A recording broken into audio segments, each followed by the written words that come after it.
Well, fellas, Rwanda has entered negotiation with Washington to receive migrants deported from the United States of America to the East African country. This is what's said by the foreign minister. They said this person is not afraid of snakes.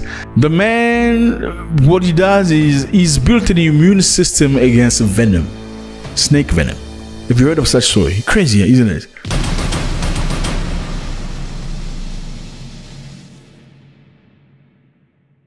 Fellas, if you are a man or a woman, let's say a woman, okay, and a man that really likes you and you don't like him, gives you money, $10,000, okay, $5,000. Do you take it or you don't take it? Say, no, it's a gift for you. I'm just showing you appreciation. I see you're a nice woman and I just want you to see what kind of a man I am. Here's $5,000 for you. Do you take the money or you don't take it? Would you take it?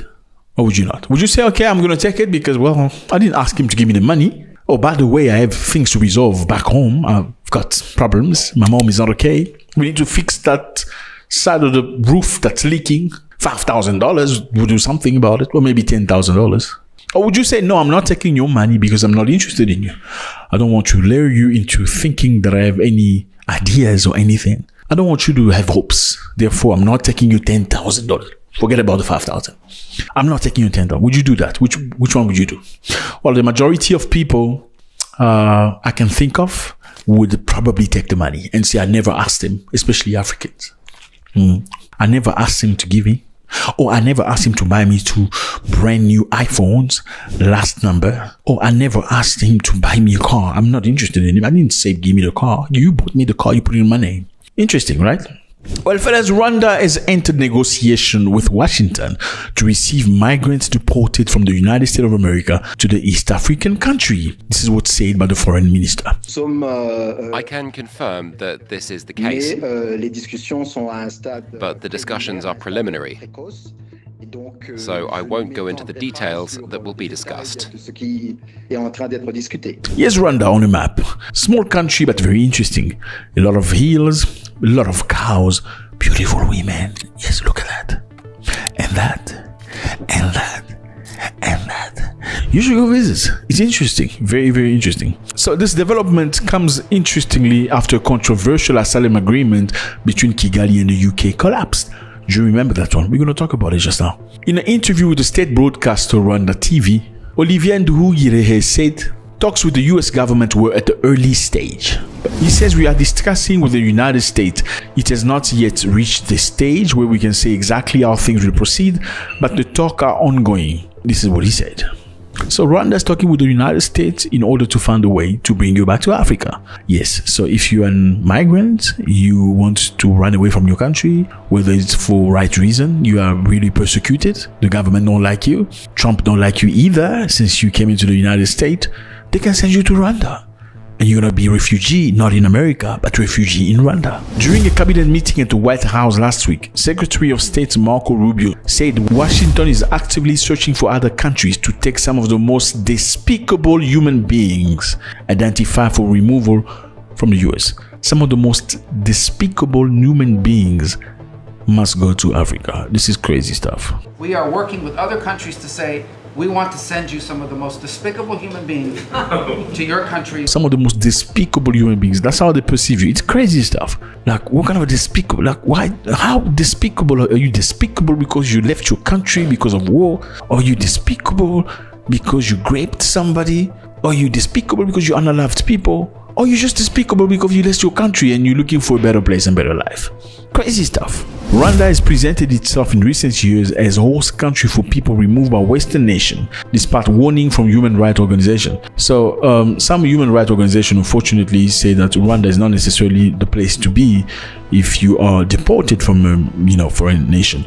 United Nations Refugee Agency say that deportees sent to the African state risk being returned to the country they fled. Now, fellas, this happens just after UK Prime Minister Keir Starmer scrapped the scheme upon taking office in July 2024. So Rwanda had an agreement with the UK where all the deportees or all the immigrants, African ones especially, and some Asians that went to the UK illegally will not be kept in the UK anymore. They will be sent to Rwanda for processing. Basically, you will not enter UK. This program was called Stop the Boat, because a lot of Africans leave Africa, they will cross to Europe, they go to Italy, they're not interested in Italy, they're not interested in France, they're going to go all the way to northern France, in a place named Pas-de-Calais, where they will enter a raft and cross the English Channel on the way to the UK. And a lot of Africans have been doing that.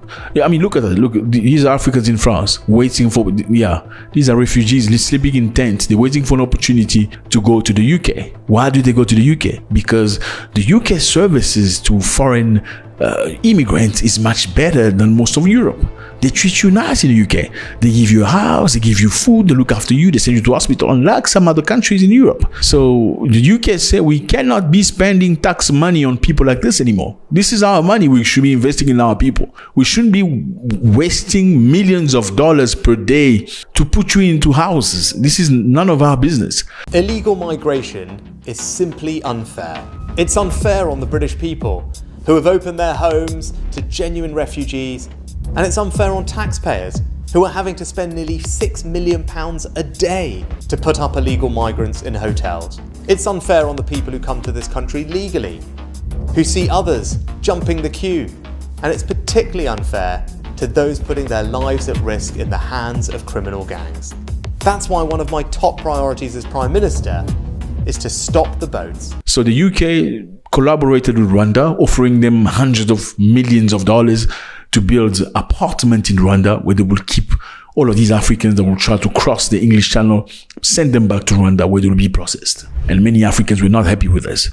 Some African called Rwandese like, okay, traitors, why are you doing this to other African nations? Well, Rwanda perceived it as an opportunity. I mean, hundreds of millions of dollars. Who's going to say no to that? Did they send you to go cross the English Channel? No, they didn't. Did they ask you to go to Europe illegally? They did not. Now, should they not get an opportunity to get money because you decided to cross the English Channel? Well, Rwanda needs money. Rwanda needs hospital and roads. So they need the money. So after this program unfortunately failed, the newer government of the UK scrapped it up. But Rwanda say, well, we signed the contract. You still owe us about £50 million. Rwanda pushed back after the deal termination, reportedly demanding £50 million in compensation from the British government. So now, it's the same thing, almost very close, they're trying to do with the United States of America, where America will send back all the immigrants that they don't like. Okay, they say some of the most despicable people that come to America, I don't know if that's your cousin, will be sent to Rwanda. And so you're going to be in Rwanda, you'll drink milk because they have a lot of milks and cows. You probably work in a farm, there's a lot of mountains. If you want to run marathon, you're going to be very fit. So and they look just like you, they're not white. So you won't complain about racism. Are you excited? Now, should Rwanda say no to this opportunity because you want to cross the ocean and go to? Absolutely not. And now we're going to the United States of America. Fellas, there's this man in America, in Wisconsin. I don't know how you pronounce that. I'm sorry, I'm African. Wisconsin, okay? Somebody just helped me here. Wisconsin. So Wisconsin, they said this person is not afraid of snakes. The man, what he does is he's built an immune system against venom. Snake venom. Have you heard of such story? Crazy, isn't it? How has he done this? Over the years, he's been taking a small portion of venom and injecting himself. And sometimes he'll take a snake, let a snake bite him with a very small amount of venom. I don't know how he does that, but he's been doing this for years and years and years. Apparently, he started with scorpions, and now his immune system has adapted and very slowly has been able to stop all the venom. I mean, he's not dead, he's still alive. And I had no antivenom. I worked with no doctors. Well, I do now, but back then I didn't. I just had so much confidence in what I was doing to where I didn't want to back up. And it made me stronger and better at what I did because I depended on myself. And if I failed and I died, then I died. I mean, it was that simple. Tim Frede from Wisconsin, that's his name. He's been beaten hundreds of times, often on purpose. Now scientists are studying his blood in hope to create a better treatment for snake bite. Interesting, but crazy at the same time. So the man's blood is going to be used in laboratories to find a one-shop stop venom, destroyer sort of medication. This man has long had fascination with reptiles and other venomous creatures. He used to milk scorpions and spiders' venom as a hobby and kept dozens of snakes in Wisconsin home, hoping to protect himself from snake bite. Out of what he calls a simple curiosity, he began injecting himself in small doses of venom and then slowly increased the amount and tried to build up tolerance. Interesting. He says, I take it out and I basically let it bite my arm. And the reason I do that is for shock value, to bring awareness about snake bite. Well, I think this is very interesting. And I think, what do you think? Do you think it's crazy? It is crazy. Absolutely. Would I do it? Probably not.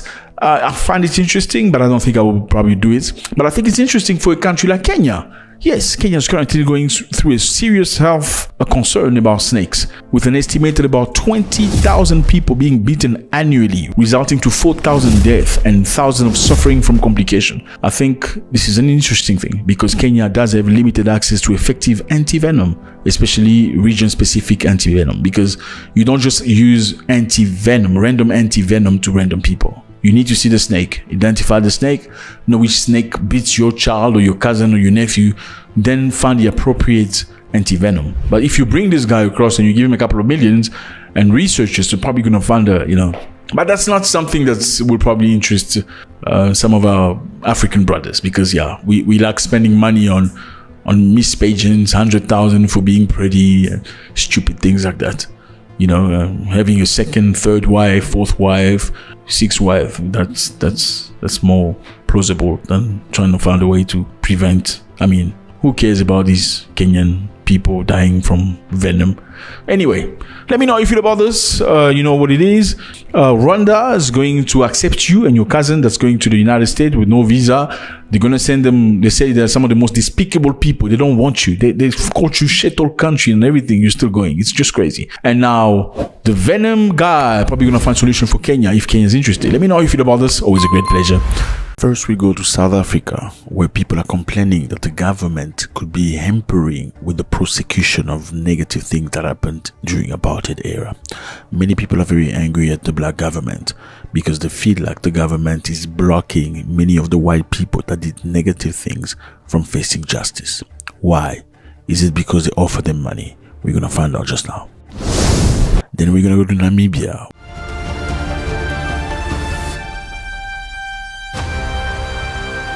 where a Namibian minister has been arrested for raping a 16-year-old girl.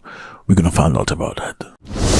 Then we're going to Côte d'Ivoire, Ivory Coast. They're renaming streets, changing from colonialist names to local names. Will this truly make Côte d'Ivoire a sovereign nation, since we know the president is against Mali, Burkina Faso, and Niger? We're going to find out just now. What's up, everybody? I hope you're doing good. It's a beautiful day. Thank you very much for stopping by. You appreciate it. First thing first, let's all do this. Okay? We're going to do this so we can push our video to go further. Great. If this is your first time, you are welcome. We want you here. We want you to stay. Please consider subscribing so we can see each other every day. Great stuff. South Africa to hold inquiry on alleged hampering of apartheid prosecutions. I know it sounds like big English, but we're going to make it very simple for everybody to understand because we're family, right? What does this move? South Africa has to open books of the past to review prosecutions of situations that were not prosecuted appropriately. Why is that? The move comes after survivors and relatives of victims of apartheid-era crimes launched a court case against Ramaphosa's government. So people who lost their family members during apartheid through the brutal treatment of white people at the time against black people are taking the president to court. Imagine taking the president to court. Can you do that in your country? Question mark. Let's continue. The South African president has ordered an inquiry to establish whether the previous government led by his party intentionally blocked investigation and prosecutions of apartheid-era crimes, taking steps that survivors and family of those who were killed had demanded for decades. So basically, the current South African president has asked that previous government be investigated so they can establish whether they blocked the prosecution of many white people during apartheid. This will address allegations of improper influence in delaying or hindering investigation leveled against post-apartheid governments led by the ANC. And when did this come about? This came about after the president announced an inquiry after 25 survivors and relatives of victims of Apartheid-era launched a court case against his government in January, seeking damages. So these people who have lost family members, fathers, mothers, brothers during apartheid and never saw justice be served are accusing the government, and they want damage for it. And these victims allege that successive South African governments since the late 1990s had failed to properly investigate unresolved killings and disappearance and other crimes during the time of forced racial segregation. So as we know, South Africa has been through apartheid, where white people and black people were separated completely. After white people came to South Africa, they took over the land, they beat people up, they separated each other. Black people stayed in a corner, they stayed in the nicer corners. Unfortunately, every dissident, every black person that dared contradict them was either thrown in jail or unalived. I mean, how do you react when somebody comes into your country, takes everything you have, puts you in a corner, takes your land, forces you into working in the industry? Some people will accept it, but not everybody will do the same. Some people will fight. And that's exactly what many people did. But unfortunately, they were met with brutal and violent acts of punishment, sometimes torture. When apartheid ended, Nelson Mandela wanted to make things nice, not necessarily making people pay, trying to find reconciliation. Some people believe reconciliation is good in order for you to move forward. Some people believe you need to admit and people still need to pay for their crime before there could be any form of reconciliation. So Nelson Mandela created in 1996 a commission under the chairmanship of Desmond Tutu. The mission of this commission was to expose and record apartheid-era crime and give some of those responsible an opportunity to confess their role, including members of apartheid government state security force that were implicated in many killings. So basically, instead of people being thrown in jail immediately, it was, okay, come speak out. Tell us what you did during apartheid. How many black people you chopped them head? Yeah. How many people did you cut them? You know what I mean? How many people did you hammer their hand? It's just for record. You're not necessarily going to pay for that. That was the approach of Nelson Mandela. So many white people of apartheid came forward and expressed themselves. I chopped only 5 ears, but there was no nose. I chopped the 35 nose, but I didn't chop any, Yeah, that's how it was. What kind of man, listening to those moans and cries and groans, what kind of man is that?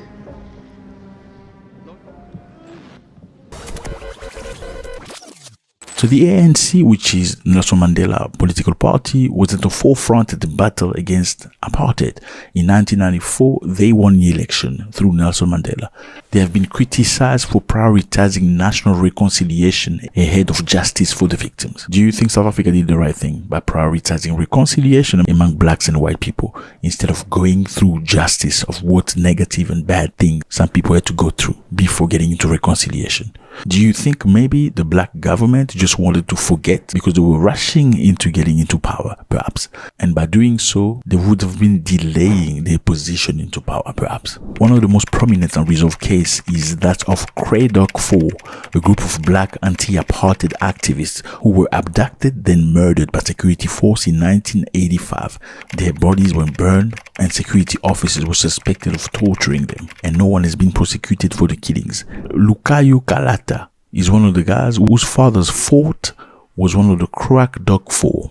So the Cradock 4 were murdered very, very brutally in June 1985. My father, Fort Kalata, and his colleagues, Zumefi Goniwe, Sparom Konto, and Stelum Mhlauli, they were driving back from Port Elizabeth back to Cradock when they were ambushed and they were killed. So this is one of the guys that went to accuse the government. They want justice. He wants justice for his father. He doesn't want any reconciliation. He wants the truth. Do you think the black government of South Africa did the right thing by doing reconciliation without necessarily making people pay for the crime they did? Let me know how you feel about that. And now we're going to Namibia. Here's Namibia on the map. Beautiful place, lovely people. They just had a brand new president. Something drastic has happened in Namibia. The Minister of Agriculture, Fisheries and Water and Landform was arrested for multiple grape charges. Yes, a minister arrested, thrown in jail for grape charges. This is interesting because it doesn't happen very often in Africa. The allegations involve at least 11 cases, including a reported incident of a 21-year-old woman, which at the time was 16 when this happened.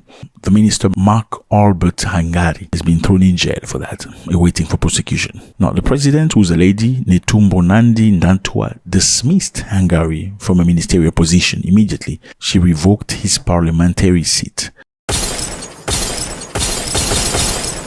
Obviously, after the case was put to light, she said, well, you cannot serve right now. There's so much drama around you. Now, this is very interesting because, unfortunately, in many African countries, this doesn't happen. If you're a minister, if you're a powerful government officer, no, none of that will happen. A very simple case happened in Cameroon very recently. Nobody went to jail for that. In matter of fact, prosecutors and lawyers were intimidated by government officials.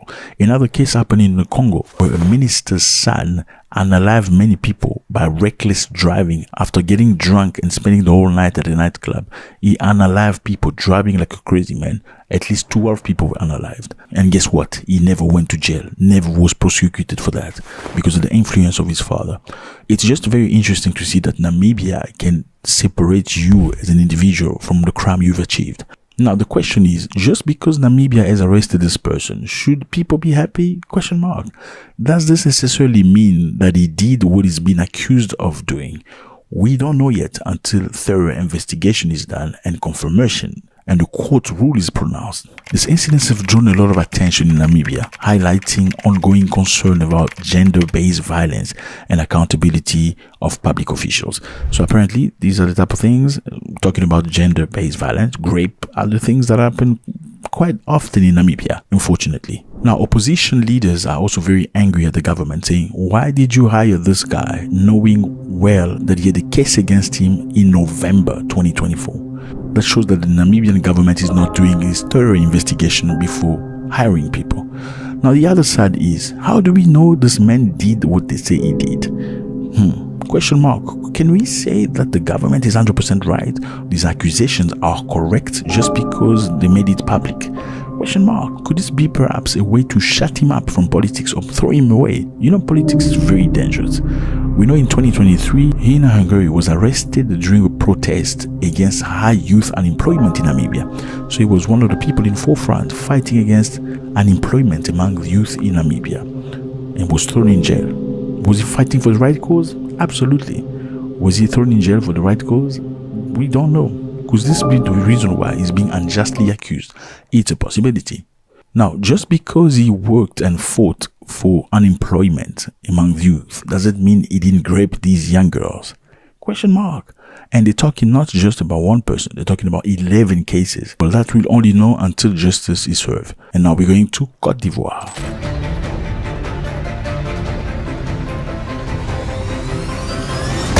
Côte d'Ivoire is actively renaming street in Abidjan. Here's Côte d'Ivoire on a map. It's a lovely place. You need to go visit. Great fun, interesting people. Côte d'Ivoire is the Paris of West Africa. Yes, a lot of Africans in West Africa want to go to Côte d'Ivoire and have fun.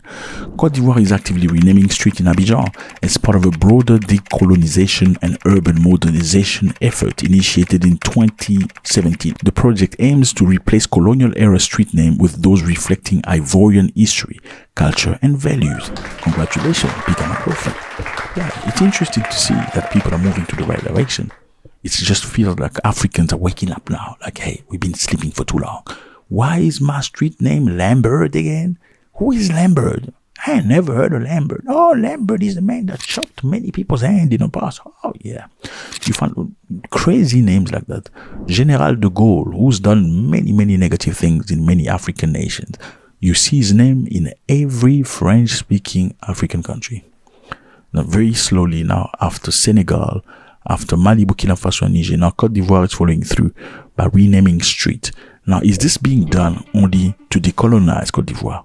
The renaming is part of a larger urban addressing project aimed at assigning formal addresses to residents and businesses across Abidjan's 13 communes. This initiative is financed by World Bank with $15 million grant. Okay, financed by World Bank. So it's not really about independence. It's about renaming residents and businesses. Let's continue. The initiative financed by World Bank include renaming 14,000 streets and avenues. As the latest report, over half of the city has been covered, with some addresses expected to be operational before the end of the year. So this is very interesting because initially you think it's about decolonization, but then you see World Bank is sponsoring it with the goal of renaming businesses and addresses. You know, in many African nations, addresses are not necessarily street name and house number. In some shit or African countries. I'm just going to be honest with you. It's more about landscape. You see, if you go to the right, you're going to see a yellow house. Then you turn to the left. Then you see 3 trees of avocados. And then you turn to the right. That's our house, the White House. It's not necessarily street Jofa number 35. Only very few African countries have that throughout the board. Yes, some African countries may have it in one area, but in other area, absolutely negative.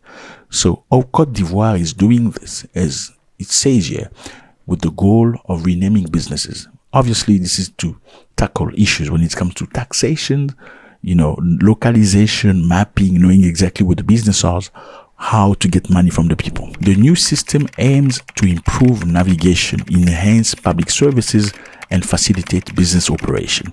Additionally, it is anticipated to bolster tax collection by providing verifiable residential and business information. Again, fellas, this doesn't have anything to do with decolonization? Question mark. Just a reminder, President of Côte d'Ivoire, a couple of days ago, received Langley, the American general, in a discussion where the Côte d'Ivoire and America are supposed to start doing training together. And we also know Langley doesn't necessarily like Ibrahim Traoré. At least he's not a big fan. We also know Ivorian president doesn't necessarily like these guys at all. So they have a common enemy, and the enemy is a neighbor, and they're working together. Let me know how you feel about this. Again, South Africa reopening cases of apartheid because people are putting pressure. They want justice for their departed loved ones. Namibia taking to court a minister against all expectation. This is a shocking development. Côte d'Ivoire renaming street. Is this freedom or not? Let me know how you feel about this. It was a great pleasure.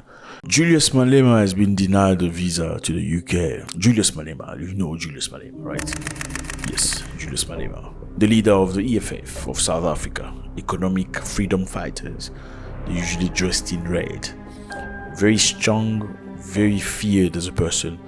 His visa has been rejected. Visa application, obviously, to the UK. We're going to find out about that.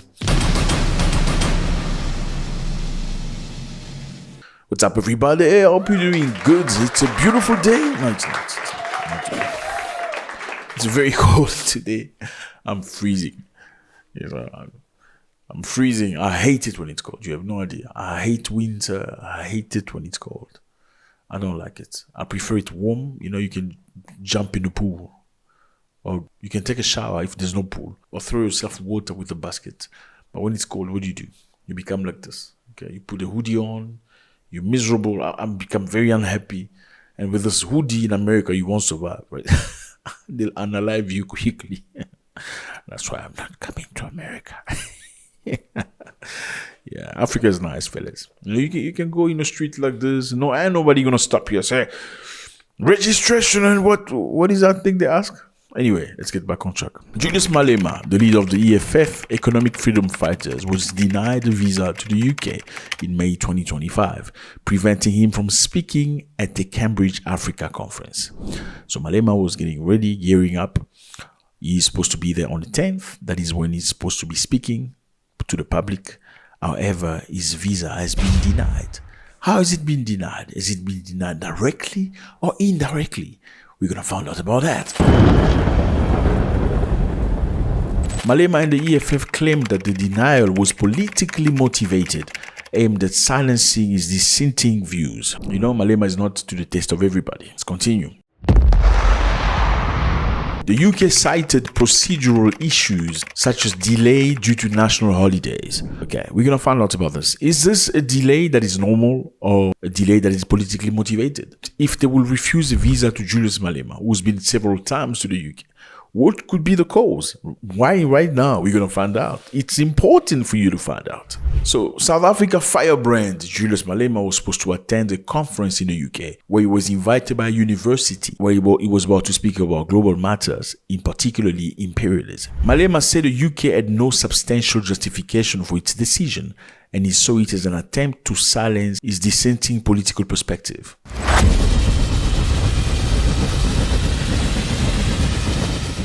In a leaked letter to Malema's deputy, the UK High Commissioner to South Africa, Anthony Phillipson, said the Home Office has been unable to process his visa application in time for the trip. The Home Office has been unable to process your visa in time, so yeah, you're going to have to wait, and it's not going to be possible for the day you want to go.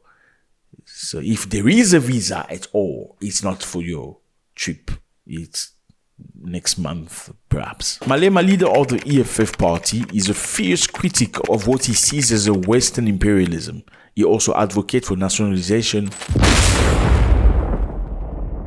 The EFF said that the High Commissioner had actively delayed the proceeding and approval of their leader's visa so that it could not speak at the University of Cambridge on the 10th of May.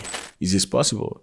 Do you think the commissioner could slow down the process so Malema doesn't get a visa? Why is that? Well, Malema's been in the UK before. He's had multiple interviews. Some of the interviews were very, very hot, burning hot, like this one. In 1994, ANC had less than 500,000 members.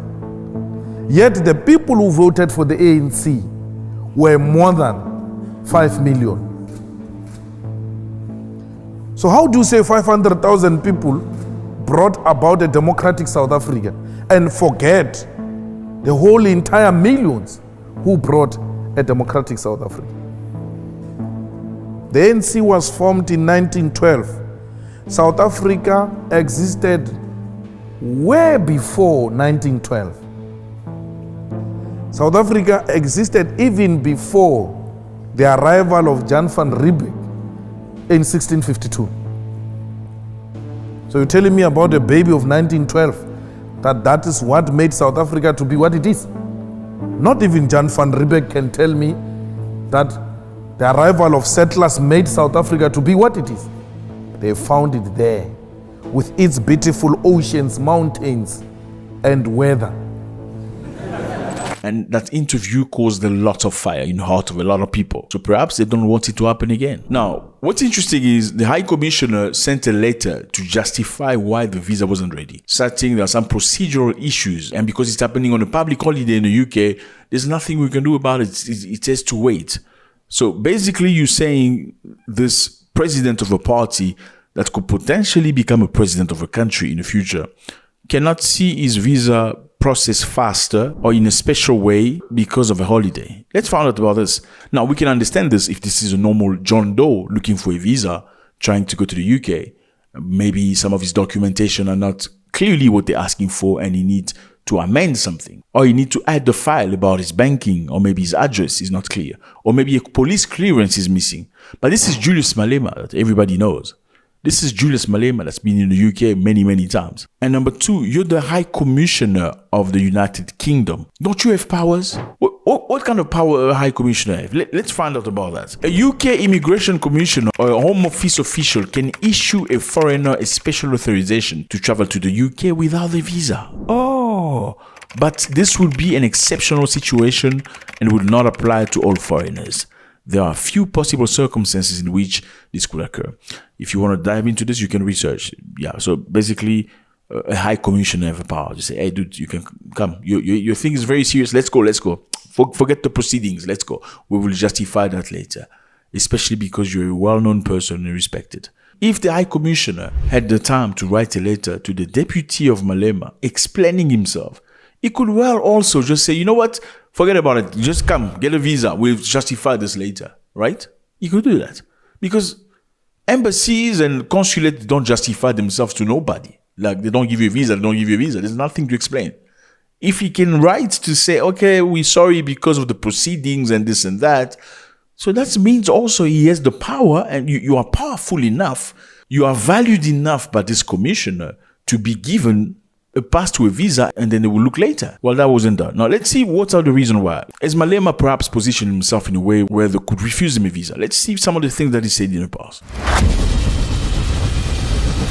Well, Malema has repeatedly called for the UK to pay reparation and issue a formal apology to African nations for its role in colonialism and slave trade. In 2020, during a speech at the EFF National People's Assembly, he stated the British must return what they stole from Africa. They must pay for the pain they caused through colonization. He also criticized the UK for retaining colonial-era artifacts such as those in the British Museum, demanding their repatriation. We know a lot of European countries still keeping, African statutes, colonial artifact, things they pick up in Africa. They never sent it back.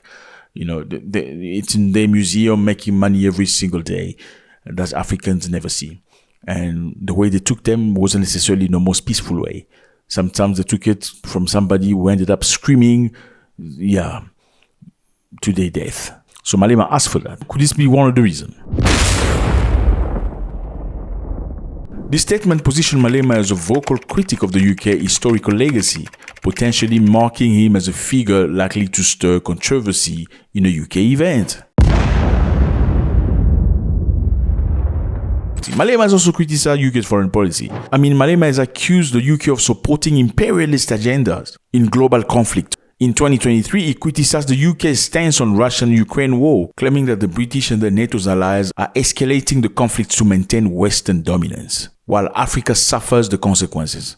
He also condemned the UK arms sale to Israel, alleging in 2024 Britain is complicit to the genocide of the Palestinians. So he's accused British people very clearly. Malema said on an interview in Al Jazeera that the British continue to exploit Africa resources through their companies and political influence, pretending to be our friends. He also praised leaders like Zimbabwe's Robert Mugabe for resisting British influence, stating in 2018 Mugabe was right to take back the land from the British settlers. The land they occupied the land illegally. They seized the land from our people. Look. And therefore, the process of reform, land reform, involved their having to hand over the land. We agreed upon this with the British, by the way. And obviously, as you can imagine, they don't like to hear that at all. Kill the poor, the farmer. Kill the poor, the farmer. Malema's promotion of the struggle song, Kill the Boer, which he defended as an historical chant against oppression, has drawn international attention. In 2023, AFRICOM, an Afrikaner interest group, launched a campaign urging Western nations, including the UK, to sanction Malema for inciting violence against white farmers. So they say the song Kill the Boer was hate speech and inciting people to violence. Kill the Boer is a song that usually sung among some of the black people community in South Africa in remembrance of the Apartheid-era and the struggle that he had. So, but to some people, it is perceived as a direct threat to the white people. The Boers are supposed to be the white people. Now, when you say kill the Boer, everybody hears it as it is. It sounds like you must go kill the Boer. And to ignorant people, it may sound like inciting people to go kill the Boer. Justified the song saying it had no intention of violence, but was a struggle song. Alright, fellas, let's talk about the procedural realities in the UK, okay? They're not uncommon. These are things that happen. On the other hand, UK visas delay are common, especially during peak periods for complex applications. Factors like incomplete documentation, background check for controversial figures, or high application volume can extend proceeding time. Now, these are the realities, again, that happens to normal people. And Julius Malema is not a normal person like that. The Cambridge Conference focuses on Western imperialism, aligned with Malema's rhetoric, potentially amplifying concerns that the speech could strain the UK and South Africa relation and provoke protest. The UK may have opted for a procedural denial to avoid diplomatic fallout while maintaining plausible deniability. So this is something very interesting. I was trying to bounce off ideas of myself. And looking through some of the documents that involve very similar subjects, you can understand that the UK can say no without necessarily saying no. You know, they choose not to say no, we're not going to give you a visa, but they would rather say, okay, we have some issues here, you know, proceedings take some time. Sorry, we can't issue the visa at the time you want. But it's the same end. You're not going to go. That's what they want. They don't want you to go. I mean, Julius Malema criticized the UK in Kenya. He went on a trip in Kenya to speak to the Kenyan brothers. And he said Kenya shouldn't roll out the red carpet to the king and the queen. If President William Ruto means it, because he said so many things, and I can't locate him these days, because the things he said during election and the things he's doing now are two different things. I don't know. Because I heard him saying we need to do away with the dollar and build our own currency. But his actions are not speaking to anything of doing away with the dollar. The latest being putting a red carpet for a murderer, a person who killed the Kenyan people, coming into this country, receiving a red carpet and being saluted by our own army. This is not a Kenyan army, it's not a colonialist army. Absolutely not, because of the things that they did in Africa. Did the UK did negative things in Africa? Absolutely. Did they do bad things in Kenya? Yes, they unalive hundreds of thousands of people in the name of colonialism and conquest. Malema said, you can't be praising these people. He even criticized William Ruto, saying he's a puppet, he's nobody. Why? How can you do this? He said, the Ruto I heard of before he became this person, I don't see him anymore. What happened? He was speaking about Africans, you know, choosing their own money and not using the dollar to purchase things. What has occurred? He went to Kenya, criticized Ruto, and obviously Britain heard about that. Now, is the UK visa something to cry about? Well, absolutely not if you're happy where you are, where you come from. If you're happy with your life, you don't have to go to the UK. Does this hurt Malema not going to the UK for a meeting he was supposed to be at? I really doubt it, because somewhere it also gives him relevance to people that believe that everybody who's strong and right is usually faced with resistance. Let me know how you feel about this. It was a great pleasure. How do you feel about Julius Malema in general? Fellas, today we're talking about Namibia. Have you heard of Namibia before? President Trump called it Nambia. I don't know a country named Nambia. Yeah, he said Nambia. Nambia. Well, I like Trump. I like him. He says a lot of interesting things. Thank you very much for stopping by. You appreciate it. Today we're going to dive into Namibia. Here's a map. Beautiful place. Lovely people. Thank you for stopping. I see you. I mean, if you stop already, it's a good vibe. This is family. This is where you want to be. You want to know about the motherland? This is where you want to be. And we want you here. Don't I look like your cousin? Of course. You look like mine. Thank you for being here. For all my fellas, I see you. Thank you so much for your support. We're making this bigger and it feels great. You know, they say we can't come together for the good things. We cannot come together for good benefits. We cannot come together for helping each other. It's a lie. Okay, I appreciate everybody and I thank everybody that's part of our personal groups. Thank you for growing this. Please, everybody click on like before we continue. Just click on like so we can push this video further. Please do it. Is it done? Did you do it? You did do it. Please do it. Great stuff. Let's go. So in Namibia, the brand new president named Netumbo Nandi has announced on Thursday that our government will introduce free high school education. Congratulations, pick up our coffee. We love that. These are the kind of news we want to hear, fellas. Okay, so free higher education in state university, technical colleges starting next year. Significantly subsidized by the government. I'm pleased to announce that from the next academic year, commencing 2026, tertiary education will become 100% subsidized by the government.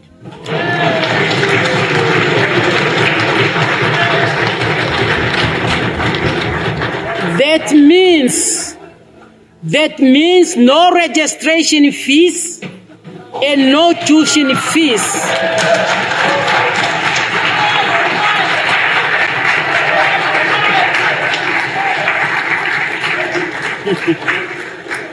at all public universities and technical and vocational education centers. This president is not playing, okay? She's brand new. She's a mama. You know, in Africa, everybody that could be somebody else's mother, we don't call them ma'am. We call them mama. Yeah, mama means mother. It's out of respect because in Africa, generally, a child is never one person's child. A child is the entire community's child. Meaning, if your child comes into the community, it is the duty of everybody to make sure that he grows up appropriately, or at least be taught mannerism and the right things to do in the street. So somebody from your neighborhood could see your child trying to hop into somebody else's car and say, hey, you, get out, where are you going? I will tell your mother. Yeah, and no problem. Unfortunately, it's not exactly the same way it used to be in the past because people have too many rights right now. You can't talk to my child like this, so people kind of just pull back, you know. Anyway, we are in Namibia. Now, we call this lady Mama Netumbo Nandi Ndaitwah. She's a brand new president in Namibia. She's taking power and she's coming with a bang. No stories, let's just make things happen. Okay, she said she's pleased to announce that the next academic year, commencing 2026, tertiary education will become 100% subsidized by the government. All right, subsidies are things government provide for entities. Could be business, could be a school. Now, subsidize simply means, don't laugh. We need to speak to our brothers. Not everybody understands everything. So, thank you very much for being very smart and understanding all that.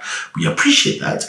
But there are some of our brothers here that don't necessarily understand everything. So we're here to break it down for everybody. Now, subsidize in this term means they're going to pay 100% of everything you need. Pick up a coffee again. Yes, this is happening in Africa. You need to give ladies more power. I always say this all the time.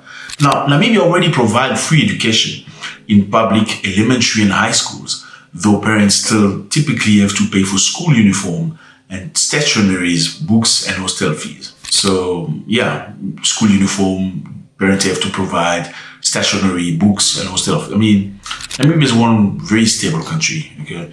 Beautiful place, lovely people, beautiful ladies. Look at that.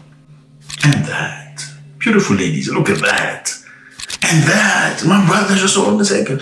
They are good-looking men too, but we don't look at men. So, okay, let's continue. It's beautiful to see that this policy will remove tuition fees and registration fees at universities and college. Why is this important? Because many Africans are very much capable of doing this, but they don't do it. Okay, it's costly. Why? Most of the time it's because they can make money out of you paying the salary. Yeah. They can make money out of you paying tertiary and university fees. Even though the country has enough money through minerals and other things to have enough money for everybody.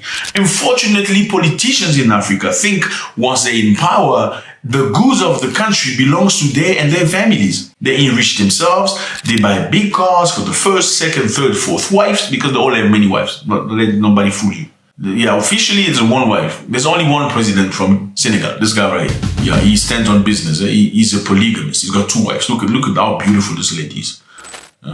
Yeah, he's official. In Senegal, polygamy is authorized, and we respect that. What we don't respect is a president who told his wife that he's got one wife, or he just want to marry her, then after he becomes president, he takes 4, 5, 6 wives. And unfortunately, the first lady cannot divorce because he's the president. You're leaving the president, where are you going? Anyway, let's get back to Namibia. Now, Namibia has a beautiful history and a very dark one as well. It was called German Southwest Africa from 1884 to 1915. You remember, Europeans came to Africa, they took over land, took over places, they named them countries, they chopped them, just like pizzas. I mean, not even like pizzas. Pizzas have structure. They just went cutting people from their brothers, you know, a brother here, a cousin on the other side. They became different nations. Crazy stuff. Now, Germany took Namibia as the British took Kenya, Uganda and stuff. Germany claimed the area as a protectorate in 1984 during the scramble for Africa, a period which European power divided the African continent among themselves. Namibia became one of Germany's most important colonies in terms of natural resources, particularly mineral and livestock. Now, something bad happened at that time. You know, the Germans don't talk about it. When you hear people talk about bad people and bad things, they don't mention this. Well, fellas, in Namibia, during the early 19s, there was significant resistance from indigenous people, notably the Herero and the Nama tribe, to the German colonial rule. In response, Germany launched a brutal military campaign which led to the Herero and Nama genocide between 1904 and 1907. An estimated 65,000 Herero and 10,000 Nama people were unalive and many others. So basically, these brothers in this side of Africa resisted to the Germans. Okay, they wanted a little bit more respect, a little bit more consideration. I mean, obviously, you come into my continent, my country, and you want to rule over me and tell me how to do, and I must pay taxes and lend more and do your agriculture for you, and for what? Yeah, so the Germans sent weapons, and you remember the time they just fought World War, and yeah, it was bad. They unalived many people, brutally finishing them. And obviously, after World War I, Germany lost its colonies to some other European countries. Like Cameroon, that previously was a German colony, was divided by France and Great Britain. Namibia, on the other hand, was under the control of South Africa at the time. Now, another great news coming from Namibia. Yes, fellas, today we're talking about Namibia. Namibia has made a new discovery of what? Of oil. Congratulations! Pick up my coffee. Yeah! Let's go, baby! I like that. You know, in Central Africa, they say, when your friend is winning, you must be happy. When your friend is winning, you must be happy. You must be happy when Namibia is winning. Yes, fellas. Namibia just confirmed, okay, our discovery of Capricornus 1X well in the Orange Basin offshore in Namibia. So they've just discovered oil reserve, which will tremendously change the country. It's amazing. Now, has this happened before? Yes. Prior to this, Namibia had drilled several exploration wells since the 1960s, but many were dry and unsuccessful. You see what I mean? Sometimes dry and unsuccessful does not mean it's never going to happen.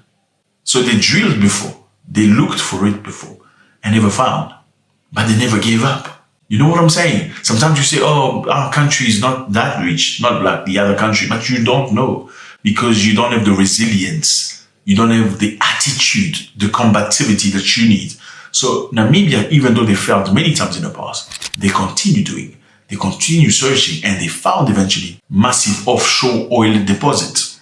Now, this obviously have attracted major international oil companies in Namibia, with exploration and development activity accelerating. So we have this country where the lady has just said, okay, no more paying for university, and all of a sudden, boom, oil, okay? Let me remind you here, Namibia recently with this same lady has just imposed a visa restriction and reciprocity to many European countries.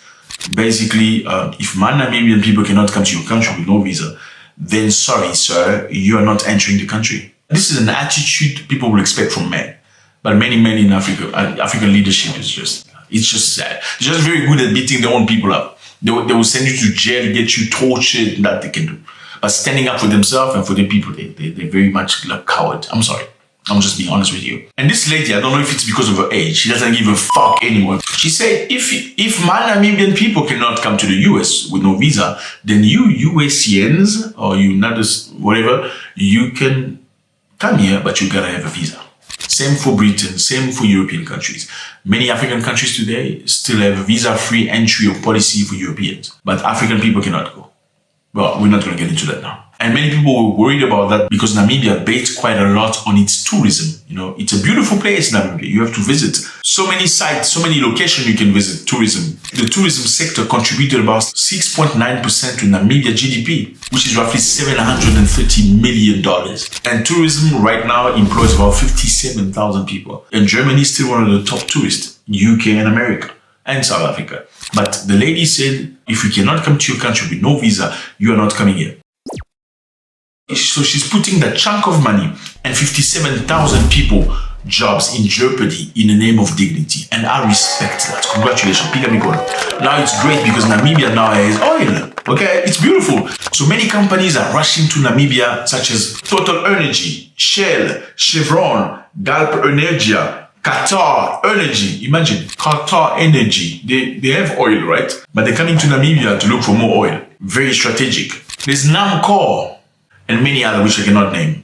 Now, the question you're asking yourself, how are they going to make money? Okay, how do investors make? Let's learn something here. How do investors in oil make money? Oil companies make money through one, revenue sharing. investors sign a production sharing agreement with the Namibian government, often through its state-owned company, Namco. So the investor bears the cost of research, of drilling, of oil production, and typically the government gets a portion of the revenue.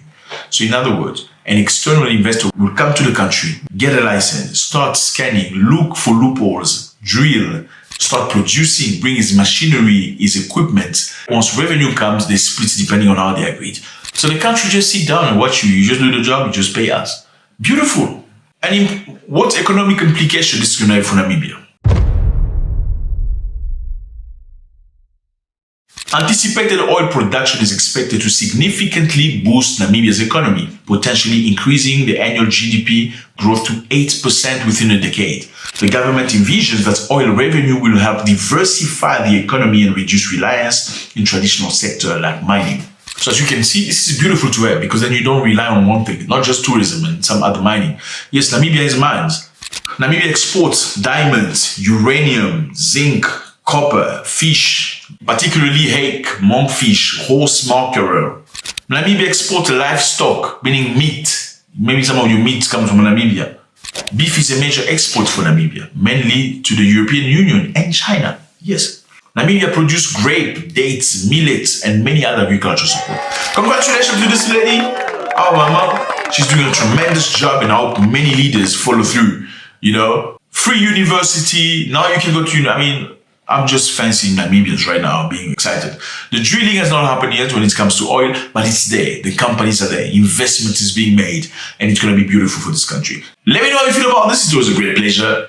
Fellas, Algeria being accused of sending back immigrants in the desert.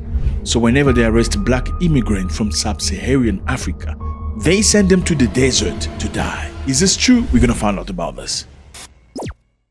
South Africa. A mother sold a child for 20,000 rand, equivalent to $1,000, to a voodoo doctor to get her eyes and skin extracted. Why would the mother do that? We're going to find out about this. What's up, everybody? I hope you're doing good. It's a beautiful day. Thank you very much for stopping by. You appreciate it. Pick up coffee. Yeah, pick up my coffee. I'm in a good mood today, fellas. Pick up my coffee. Yeah, I love it. Pick up my coffee is Swahili of clap your hand. You know, when we go like that, we all clap our hand. I appreciate you. Thank you very much. This is a beautiful day. It's very cold outside. So yeah, you've never seen me like this. I hate it when it's cold. Am I the only one that hates it when it's cold? I hate it. I'd rather be hot. I can jump in the pool or, splash some water. But when it's cold, what do? It's just crazy. I get upset and happy. I just hate it. Anyway, today we're going to talk about something very interesting. We are in Algeria. Here is Algeria.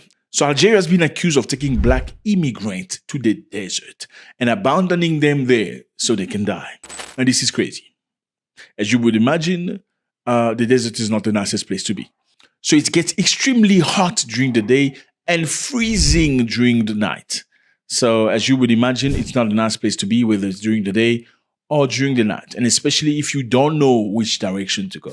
This is the desert. When you're in the desert, sometimes it looks like the ocean. You cannot see the horizon. So imagine in this place, you're walking. You don't know which direction you're going. So maybe you lost. And sometimes people abandon just a few kilometers from the next village, not knowing there is actually a next village. After walking for 10 hours, you're done. Now, are these allegations true? Algeria is said to be rounding up migrants, busing them to a remote area in the Sahara Desert, forcing them to cross over the border into neighboring Niger. The practice is known as pushbacks. An NGO monitoring migration in the region says up to 4,000 migrants and refugees have arrived in the Nigerian town of Asamaka in April alone. 4,000 people have arrived in a village in Niger named Asamaka. We're talking about 4,000 that have arrived. We're not talking about the people that have not arrived. Asamaka is about 15 kilometers from point zero. This is the location Algerian authorities are dumping the migrant. Once abandoned there, they have no choice but to walk for hours in extreme temperatures, often without food and water. They took everything away from us. Money, mobile phone. I couldn't take anything at all with me. apart from these two buckets you can see. So basically, this has been happening for quite some time. In the past, many migrants coming from West Africa especially would walk up north looking to reach Europe. Okay, they expect to have a better life in Europe and they will walk. Why do they walk to Europe instead of asking for a visa, you're asking? So it's very simple. European Union don't issue visas to Africans. No, not as much as you think. Very little. As a matter of fact, they will accept your visa application, which doesn't come empty. Your visa application always comes with a payment. Maybe $100 or $200 or $300 payment. But at the end, they already know you're not going to be issued a visa. So basically, it's a big business for Europe. They make money out of Africans requesting or asking for visas, knowing, well, that they're not going to issue them visas. So obviously, if you try the first time, the second time, you think maybe on the third time you're going to be okay. So people are willing to sell the best things they have, sell their houses, sell their land, sell their plot, hoping to have enough money so they can go and apply for a visa. But once you've done it 3 times, 4 times, 5 times, you're like, I think I've wasted money. You know, I need to find all that I can and gather my strength and just walk to Europe. And that's what a lot of Africans, especially in West Africa, have been doing. They will walk all the way up to some of the northern African countries. Let me just remind you here, in the northern African countries, the majority of people are not necessarily black. They look a little bit more Arab. Some will say Berber. And unfortunately, some of them do not necessarily perceive themselves as Africans. Not all, but some. And their attitude toward black people, it's usually very hostile. So when you see black people coming into your country, knowing well they're trying to cross your country to go to Europe, your natural instinct, if you're one of those people, is to not treat them appropriately because you don't like the fact that they're there. Well, there's been a lot of stories of black people who are native to Northern Africa being treated as slaves. If not as slaves, at least as second-grade citizens. That's what they say. They allowed no black West Coast people to enter the vehicle. Police people always harass, beat up people, molest people. Obviously, there are also groups of defenders that are autochthon to Northern African countries that do not agree with this. The majority of people, unfortunately, do not like this. Now, Algeria. Algeria has been sending black people back to Niger by force through the desert.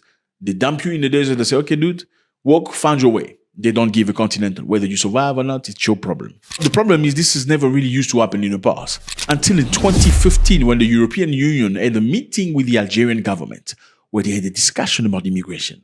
And some people believe the European Union, even though it's not said officially, gave Algeria money so they can fight immigration for them. The European Union thought, let's resolve the issue from the origin instead of trying to resolve it here in Europe. Let's block those black people, Africans, from Africa before they come here. Therefore, many people think that's one of the main reasons that many black people that go illegally into countries like Algeria get mistreated without no fear. Algeria in some ways is only doing its job. I mean, it's receiving money from Europe. Beat them real bad, throw them in jail or sometime in the desert so they can send a message back home that you don't go through Algeria or else you're going to be mistreated. And by doing so, you're preventing us, Europe, from having a lot of black people coming here. Now, the bottom line is, for those of you who don't understand, people will walk from West Africa to Northern Africa and try to find an opportunity to find some of these boats, as you can see. These are artisanal boats, like rudimentary boats. They will jump on it, pay some dudes, and the dude will cross them all over to Europe. Then they will try to find a way inside Europe. Sometimes it succeeds, sometimes it doesn't, and many people lose their lives like this. Now, does this make sense? It makes no sense for me. I just find it absolutely absurd that somebody will leave his country, you know, with the money that you spend. I mean, you surely spent more than $3,000 at least, sometimes more, to try to cross all over there. I mean, what are you looking for in Europe? Number one, people see things on TV, they think Europe is as beautiful as what they see on TV. Same for me, when I went to America, I was like, oh, okay, so is this Detroit? Yeah. Wow, yeah. Why? Because what you see on TV is not the reality, and nobody's there to. And also, there are Africans that lie to other Africans. There are Africans living in Europe and America that lie to other Africans that life is much better here. Things are wonderful. Money falls off the trees. That's why many Africans believe if I found a way to leave my country and just go to Europe, perhaps America, my life will change. Look at my friend, he put pictures on Facebook next to a Ferrari. He's bought a Ferrari, not knowing the friend just stood somewhere next to somebody else's car. He doesn't even know whose car is. People don't tell the truth. Many Africans feel like they're leaving poverty, they're running away from dictatorship, going to foreign countries, not understanding that by going away and abandoning, you are basically abandoning your future, because this is your future. Let's say you go to Europe or America and Trump sends you back. How much money would you have lost and resources? That's really sad, isn't it? Number 4, you're asking yourself, why can't Africans come together and fight off these dictators? Well, it's very simple. Many Africans, even though they speak out, have uncles and cousins in higher hands. Their siblings run governments. Their nephews earn money from the dictatorship government. Therefore, it becomes very difficult for them to express themselves openly and say, stop mistreating us, stop killing us. So as much as they want a better life, it's just sad to see that they cannot stand. The other point is tribalism. You know, the sad thing for Africans is they will point a finger at the president saying he's a bad president. But if somebody from a different tribe point a finger at the president, they don't like it. Why? Because the president is from his tribe. So there are many Africans that support dictatorship and vicious government just because the government is run by people who speak the same mother tongue as them. That is very sad. That raises a big question. Is democracy as it is today working for Africans? It clearly is not. Now, the big question is this one. Is Algeria doing wrong by taking an African and putting them in the desert and say, dude, go there. If you survive, you survive. If you unalive yourself, you unalive yourself. It's none of our business. Morally, it sounds bad, but do we have any ground to blame Algeria for trying to protect the integrity of its territory? Absolutely not. And now, fellas, we're moving to South Africa.